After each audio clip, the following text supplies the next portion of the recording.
Please welcome Superintendent of Schools, Dr. Scott Brabrand.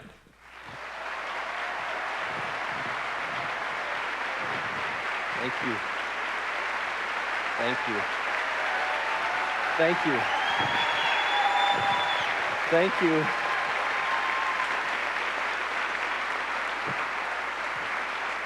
Thank you. Good morning, Fairfax County Public Schools. It is great to be back home in the Fairfax County Public Schools family. Thank you again for bringing me back, for inviting me back, as Chairman Strauss said. It really is an amazing, amazing opportunity. I'm truly humbled to be here as your superintendent.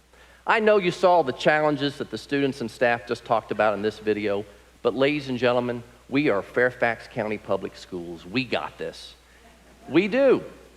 It is the ultimate honor and privilege to return here to be your superintendent. I want to tell you a little bit more when we're talking about family. I want you to know a little bit about my family. I know some of you've known me for the past 20 years when I started. But my own family is my wife, Debbie, and she's excited to come back. She actually served at Daniels Run as a cashier in the cafeteria for 2 years, and then she was an instructional assistant. And she's glad to come back. And my twin boys, Bennett and William, when they left, they were at Daniels Run and then Mosby Woods, and now they've grown up. They finished 8th grade, and they're coming back and going to Fairfax High, where their dad was principal over 10 years ago. So that's exciting. And I'm truly blessed to have the support of my family, because it is hard work to try to be a superintendent, but also a dad and a husband and just a good person in the community. And we have to do that role modeling, and I'm lucky that I have that support at home. This truly is a place that has inspired my life's work. Many of you know already my resume, but I want to go over a couple of things in these slides that show that. In '93, I started as a GW intern. I switched careers from Bell Atlantic, and I got to go on Apple 21 with Bud Spillane, and I think they've got a clip of me meeting Bud, so let's roll the clip and take a look. This month we have interns who are working in our school system in a cooperative experience and effort with George Washington University. And I'm going to ask the interns to introduce themselves and tell some of their background. Then we're going to talk about why they're here as an alternative route to getting into teaching. And I'm Scott Brabrand, and I'm working at Herndon High School in the Social Studies department there. And you know, Dr. Spillane, you're talking about knowledge of your content area. I think students really recognize those teachers that have the passion for their content area, that really want to transmit to the students what they believe and what they've studied. And I think students, when they see teachers with that kind of passion about knowledge, it really turns them on and ignites them to develop their own interests and abilities. But often in education, there's a lot more gray area, there's a lot more trial and error that one has to do to really connect and reach those students. I haven't aged a bit, right? I know it's 1993. I feel like I've got 80s hair there, where my mom would say I needed a haircut. But I'm also excited. Look, even in '93, I knew the strategic plan in 2017 would be Ignite. I said Ignite. But you know what? I am truly blessed. Very few people get to come full circle in their lives, in their career, and I'm getting that opportunity really here in Fairfax County. I began as an intern, and then the place where I interned, Herndon High School, I was offered a job as a social studies teacher and an assistant principal. And you know, while I was at Herndon almost 10 years, I learned a couple of things that I want to share with you. One, I learned that community matters in so many ways, but I would go to that Herndon homecoming parade and that entire town would show up. The power of community in one high school area. I also had the triumph. I was an assistant principal. I took a group of 9th grade kids and I got to take them all the way through to their senior year and watch them cross the graduation stage out on the football field. And many of you who are school-based administrators, and even those of you who are support administrators, have gotten to see those ceremonies. It's so powerful, and it was such an amazing moment for me. I also, though, when I was at Herndon, got to experience both triumph but also tragedy. We lived together as a family through 9/11, and many of you were in schools that day when it happened. and trying to be there for kids who were worried about their parents, and teachers who were worried about their family members, and all of us who were worried about our nation. I left Herndon after 10 years. Jan Leslie told me it was time to move on. You can't just stay in one place, Scott, in Fairfax County Public Schools. Fairfax County Public Schools is bigger than just one school and one community. So I went off to Lake Braddock as the associate principal there, and I learned a few things at Lake Braddock too. One is how to take things to scale at a school with over 3,000 kids. That was just huge going in there, and it was a middle and a high school, not just a high school. So I learned a whole lot more about middle school kids. What I thought was funny to high school seniors, middle school kids took serious, and what I thought was serious to high school seniors, middle school kids just started laughing. So I had a lot to learn there, and I learned about, too, the power of being visible in such a big school. I want you to know this right now out of the gate, folks. Fridays are my school days. I'm going to be out of the office, and I'm going to be in your school seeing what's going on, and your job sites, your school's insights. I want to see what you're doing every day. And yes, the first time I go around, I'm going to bring the regional assistant superintendents and the department folks the first time. And then the rest of the time, I'm going out on Fridays wherever I want to go, right? To see what's going on, to understand the work, the challenges you face, because I want to be shoulder to shoulder with you, understanding the challenges we have so I can work with you to make the best decisions for this amazing system. So look forward to seeing me on Fridays. Then I got a chance, after leaving Lake Braddock, to go be principal of Fairfax High School for 4 years, and it was a great, great opportunity. One of the things I learned at Fairfax High is a big part of what we're going to talk about today. You truly can have excellence through equity with the right leadership and the right conditions. You know, we focused at Fairfax High on every child by name and by need, and we closed gaps for kids. We closed the achievement gap for Latino students, and we narrowed the gap for every other subgroup of kids to single digits, to less than 10 points. We did it together. Focusing on every child actually improved achievement for all children. I also learned that students need to know, and Bud said it when I was just a boy, and at first I thought it was a little quirky, the main thing is to keep the main thing the main thing. If you believe, and more importantly, if students see in your eyes that you believe they're the main thing, there's no limit to what they can do and we can do together. I left Fairfax High and I got a chance to be a cluster assistant superintendent and be on the leadership team. And now I think it's called Region 3. You know, we've had areas, clusters, regions, but you know what? It's just about a group of schools, a group of communities together. And I got to go to what is Region 3 now. You know, one of the things I discovered really powerfully there is that not all schools are alike in Fairfax County. They're not. They're very different. And we need to understand that as we move forward. And particularly understand that as we continue to put a lens of equity on our things in Fairfax County Public Schools. We need to believe, and you're going to hear more about this today from me and also from Dr. Noguera, that equity doesn't have to be a win or lose notion. It can be a win-win. And we're going to continue. We've been working on building equity in Fairfax County Public Schools for some time, but I'm convinced we can do more to move us forward. Finally, I spent 5 years with Lynchburg City Schools. I stayed in Virginia. I've been born and bred in this state, and I went down to Lynchburg, and I found, again, looking at equity there, that equity work, it's not just hard work, it's heart work. You have to be vulnerable enough to talk about things that honestly, in our society today, many people don't want to talk about. They feel it's too dangerous, or people can start to engage in name calling about something you're sharing. We have to share our hearts, folks. One of the books I remember reading, 5 Dysfunctions of a Team, and it was one of the things we did in Lead Fairfax here. The key first number one thing was trust, and it talked about you have to have trust-based vulnerability.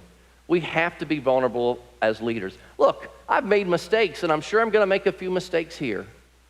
I've got to be vulnerable enough to listen and accept the mistakes I've made, but work to make them better. And we have to acknowledge what those things are.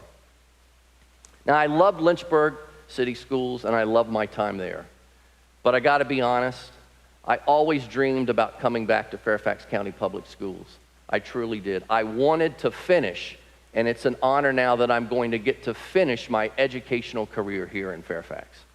This is the place to me professionally where I feel I was born, I was raised, and now I've come back to be with my brothers and sisters and aunts and uncles and moms and dads, people who've really been like surrogate family members for me, right? That's why people stay in an organization. The Gallup poll that we studied years ago said if you have a close friendship with at least one person, you'll stay. I felt like I had a close friendship with thousands of people. And that's the amazing thing that Fairfax County Public Schools can provide. You know, that sense of family, though, really hits me when I look at, even though I know I've been gone 5 years, to see some of the loss that Fairfax County Public Schools has had to endure. Loss of educators, loss of staff members, and in schools, loss of our students, even as recently as this year and this summer. It's tough. It's tough. Talk about being vulnerable and opening your heart. I realize more as principal and superintendent, it's okay to cry sometimes. It's okay to feel loss. Because if we love something, if we love other people, we're going to be sad when there's loss. And I know when there is loss, we see the best in people. And that's what's happened in FCPS over the last years when you've endured losses. And I would just ask for a moment that we could take a collective pause and remember and reflect on those students and staff that we've lost this prior year.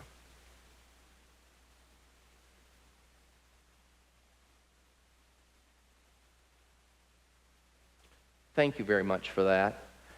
You know, while we acknowledge loss, we also need to celebrate today some of the amazing people in Fairfax County Public Schools and the amazing stuff they've done. So I'm going to invite some folks out here. Bill, Meryl, Priscilla, Sarah, come on out real quick. Let's give them a big round of applause. Good to see you. Bill, Meryl. Now, Bill's a can-do guy. The police had cut a program. You're a supervisor in facilities and transportation. The police had a cut in their program, and they couldn't continue to do some of the support for bus safety education. You know what Bill did?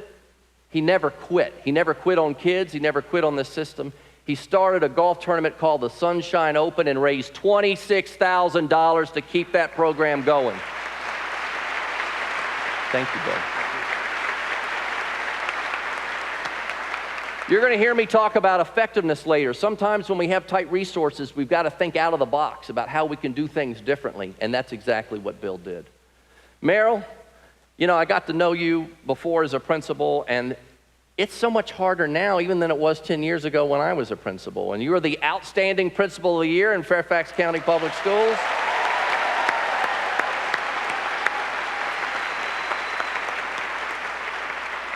You know, words that they've used to describe you: loving, supportive, graceful. You know, grace, that's one of those words, you don't know whether you always hear it in a school system, but grace. Giving grace to kids, to your staff, to your community. And that love comes back in outstanding work and the outstanding achievement you've been doing at your school. So thank you so much for what you do. Now, Priscilla, you're our support person of the year this past year. Outstanding. She's finding us the best and brightest librarians across the world to come to Fairfax County Public Schools. And you know, sometimes the support folks don't always feel valued. Your job allows our teachers and students to come in and be ready to learn and to be ready to achieve an unlimited potential. And she's turning our libraries into just another amazing classroom for kids to really thrive and engage. So congratulations on all you're doing to bring the best and brightest. So Sarah, Last but not least, you're doing an outstanding job, or outstanding secondary teacher of the year, Sarah. Thank you. She has a paperless classroom, by the way. How about that right out of the gate? No more paper. I'm working toward that. But more importantly, what's that? I'll get with you on that. You'll get me with that? Okay. Check me. Well, I want everybody here to keep me in check in the years ahead, okay? One of the things that she really is doing, though, is she's making sure a portrait of a graduate happens for all in her classroom. Not just a few kids, but all kids. She's engaging kids every day. She's using technology. She loves what she does. She has the passion that I talked about back in '93. The passion for what you do. All of these folks have the passion for what they do. And this is the kind of thing we have to continue to recognize. So congratulations on a job well done. Let's give all of these folks a big round of applause. Thank you. Thank you. Thank you, Bill. Thank you again. You know, I'm always amazed about the talent here in Fairfax County Public Schools. And listen, I left. I've seen the rest of the Commonwealth and the rest of the country. I have. And folks, this is something, sometimes you have to leave to be able to come back and understand what you maybe took for granted. And I'm telling you this is the truth in my heart. There is no school system in this Commonwealth, there's no school system in this country with the talent and the resources to do what needs to be done than Fairfax County Public Schools. It's true. And look, we've got the right vision. Karen did a great job working with all of you to develop this vision, a portrait of a graduate. All the 21st century skills, collaboration, critical thinking, being a good communicator, being an ethical person, being a global citizen, being goal-directed, being resilient when something sort of sets you back, that you just press on forward.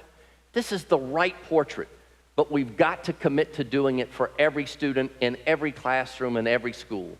And we've got the right strategic plan, a focus on student success. That's the main thing. 20 years ago, it's the main thing, students and student achievement. Really, too, with that plan, the caring culture, the premier workforce, we just saw 4 examples of that, and being good stewards of our resources. We've got the right vision, we've got the right plan. But I want to go over 4 key things today that I want to share with you about how we can actually make sure this vision happens and this plan is accelerated. First, I want to talk about excellence. We've got to find ways to make sure that every child and family has an excellent experience that meets all of our high and rigorous standards that we've set for each other. And we do that by committing to ourselves to pursue excellence. You know, John Wooden is one of my favorite role models. He was the coach of UCLA, won more championships. He has a thing called the Pyramid of Success, but one of the biggest parts that he says is his definitions of terms. You know what he said success is? It's coming from knowing you did your best to become the best that you're capable of becoming. Are you giving it 100% every day? Now, there was a survey 4 or 5 years ago, maybe 10 years ago, I forget now, years, time passes so fast. Public Agenda surveyed educators across the country. 3 out of 4 educators said they knew a colleague who was just going through the motions at work. Going through the motions, just doing okay, is not good enough for Fairfax County Public Schools. We can't have anyone going through the motions at their work. They've got to be fully invested. They've got to be committed to success, we've got to be committed to doing our personal best every day. So let me show, to be able to be excellent, though, we have to have a growth mindset. Sometimes we maybe think we're already excellent. So let me show you a little bit of what I've been doing when I was gone 5 years. And I know, hold on. Part of a growth mindset is saying, I might not be good at something right now, but if I work real hard, I can get better.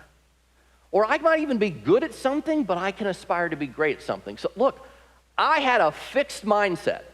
Sometimes, folks, you all have fixed mindsets, and we have fixed mindsets about kids. I never learned art in elementary school. We had something in my school system in Virginia called Art in a Suitcase. The art teacher came out showed some pictures, and ran back away.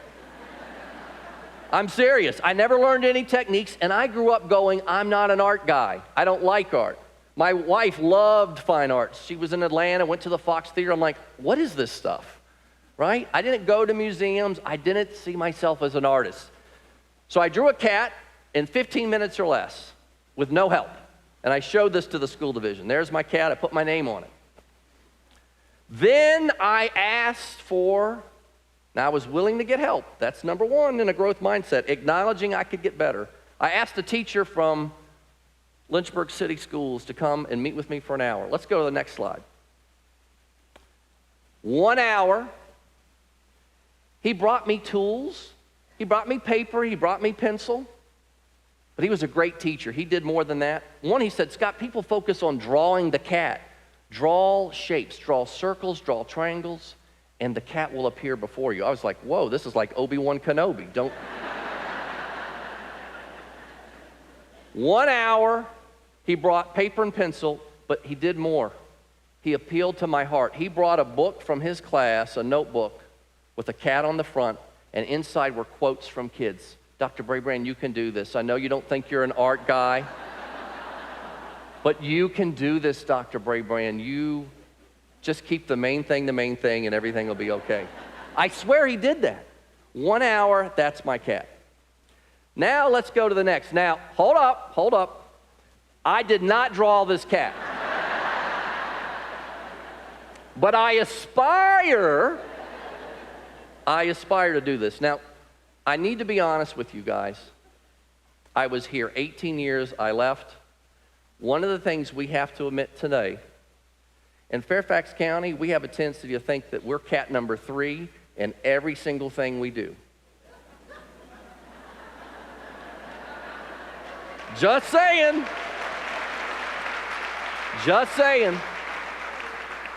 Some of us personally believe we are cat number 3 from the moment we walk in. We don't need professional development. But the truth is, there are some things we are in Fairfax County cat number 3, a lot of things. But there's some things that are cat number 2. And ladies and gentlemen, there's some things we're cat number 1. There's some things we're cat number 1. And you know what? Here's the funny thing. Once you admit that you're cat number 1, it kind of actually, the burden comes off. It's like, you know what? I'm not that great a drawer of cats, but I got better because I worked with the teacher. Some of our kids come in, and we think they're already cat number 3, and they may be pretty close. But we need to still create a vision that aspires for them to be the best that they can be, the John Wood and the success. Be your very best. Some of our kids come in as cat number 2. How do we get them to cat number 3? And some of our kids come in, and maybe in our eyes, we see cat number 1. We need to let them know. We need to let them know they can be cat number 3 too. Okay? We can do this. So part of doing this is pursuing excellence. Part of this is making sure I put more tape on this earpiece next time I come out here. The next thing is really about equity, which is what I want to talk about, and Pedro is going to talk about later today. This is the first time, I swear to you it is, I've never used a podium. I've used a podium when I was at Fairfax High. I used a podium every year for the conference at Lynchburg City Schools. I felt more comfortable. Now, they wrote a few notes up here, most of which I'm not following. And they're probably going to say your 22 minutes is almost up, which it probably is. But I needed to get away from the podium. The podium is a barrier. Think about it. Most people speak, right? Leaders speak behind a podium. It conveys authority. Yes, I'm superintendent, I have authority, but what I seek is influence, right? And you've got to make yourself vulnerable. You've got to come out from behind the podium and make yourself vulnerable to others. And that's what equity work requires, because it can feel like it gets folks on the defensive sometimes. I know as part of Portrait of a Graduate, we want our folks to be global citizens. And FCPS is a microcosm of the world. The world is here in Fairfax County Public Schools. We have tremendous culture and people of different backgrounds and experiences. We have limitless potential. In a few minutes, Pedro's going to come and talk to us about how to challenge us, inspire us with ideas of how we can do excellence through equity for every kid. And folks, we're doing it in many of our schools. We are cat number 3 in many of our schools. But can we say today that in every classroom, for every child, in every school, we're cat number 3? I would say we still have some work to do. So one of the first things I want to address as we talk about equity, and listen, test scores is just one indicator. I know we've had the 20-year love affair, or whatever you want to call it, with SOLs in Virginia. But SOLs at least need to be a ground floor for student success. When you look at this, the last 4 or 5 years, overall, and these are reading results, overall those results are pretty flat. The gaps have remained. This is Fairfax County Public Schools. And by the way, this chart looks the same if you put up math. We can do better. I'm not saying we're cat number 1 here, but we're not cat number 3 either.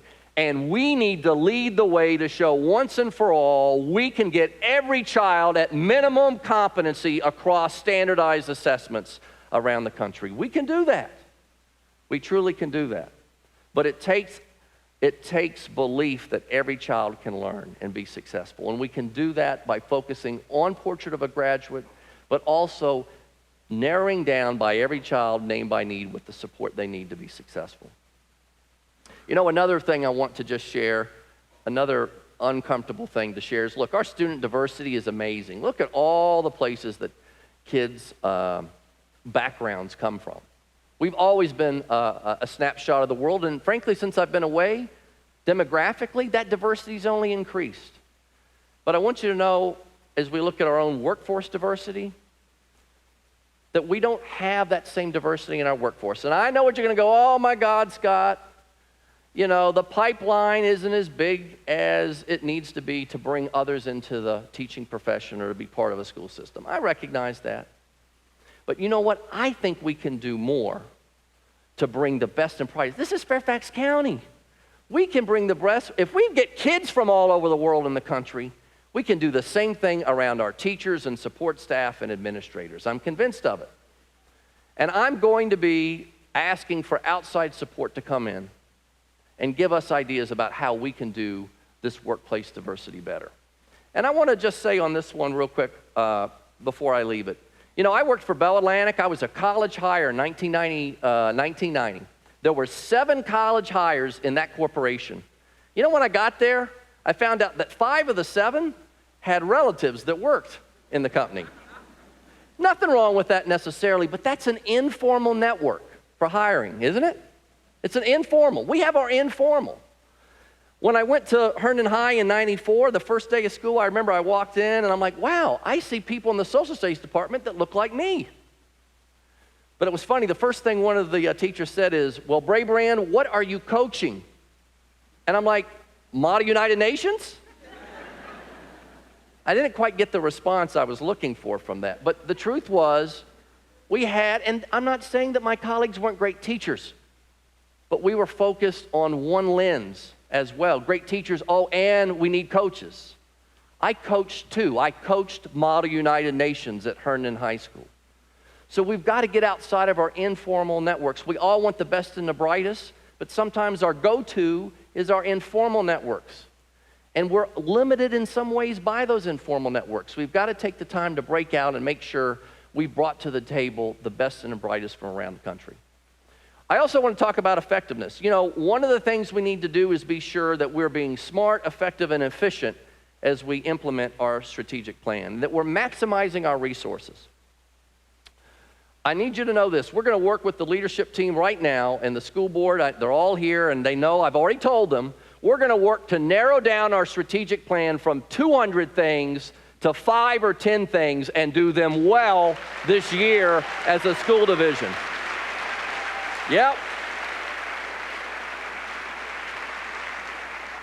Folks, this is another reality when we're doing the cats. We cannot, have you seen anybody in a circus juggle 200 balls in the air? It doesn't happen. We need to be honest with one another and pick 5 to 10 things each year as a division and do them well and pursue excellence with them. And I'm confident we can do that. We already have a draft, and we're going to be bringing it to the board in another month. It doesn't mean the other things aren't a priority. And look, it's Fairfax County, guys, right? So we might focus on a division as 5 or 7 things, but you're like, well, look, I can juggle this over here. That's great. Keep juggling. But you need to do these 5 or 7 things and do them well. And the fidelity of implementation of what we are doing is key. I read the K-12 Insight survey. Folks feel overwhelmed, and we need to focus and filter and do well a select number of things. So I'm looking forward to that. And as far as effectiveness goes as well, we need to be sure we're effective with our resources. And you can see we've done a lot. We have the lowest percentage of management positions across this region. Our number of non-school-based folks, the percentage has declined over the last several years. That's good. That means we've been looking with the lens for effectiveness. But I still think we can do more. Every year, we can continue to put that lens on. How have we been doing what we're doing? Are we doing it the most effective way?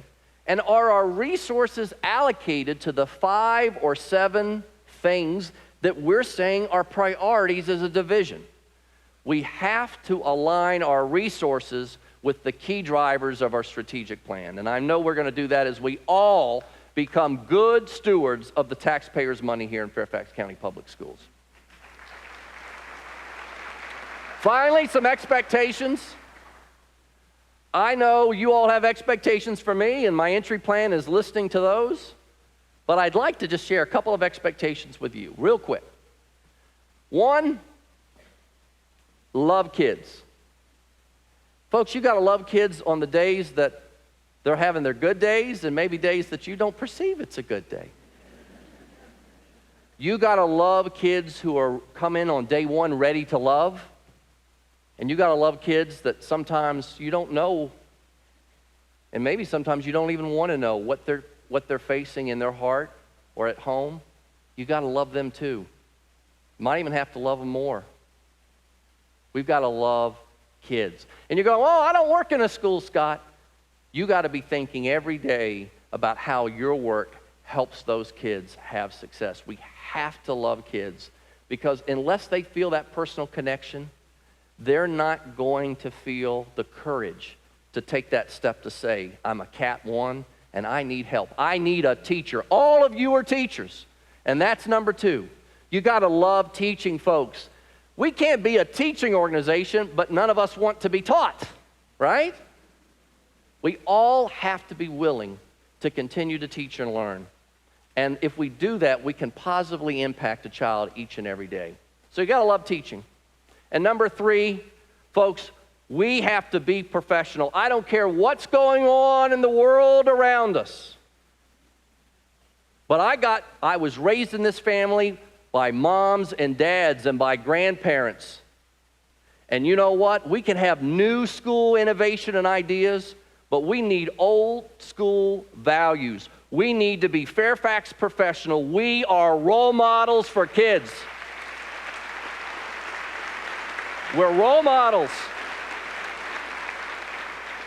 I expect you to judge me at the highest standards for professionalism, and yes, I'm going to judge you. Your professional and personal conduct must be of the highest order.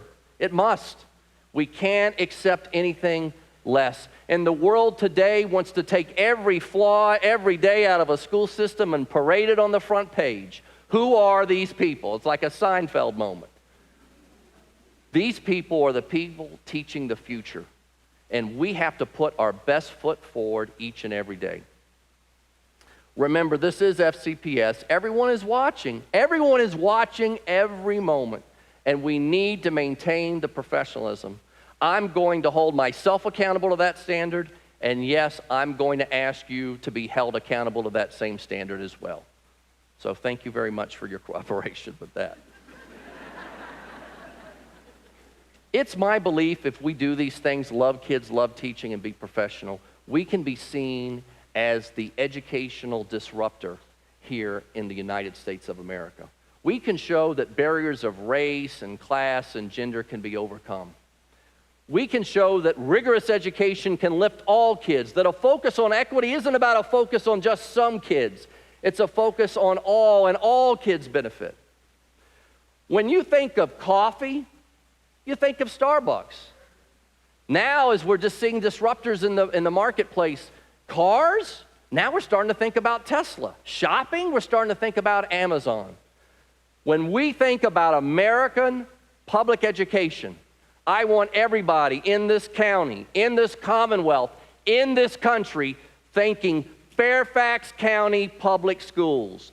All of the challenges in American society today, I still believe can best be solved through public education, and Fairfax County has to lead the way and will lead the way.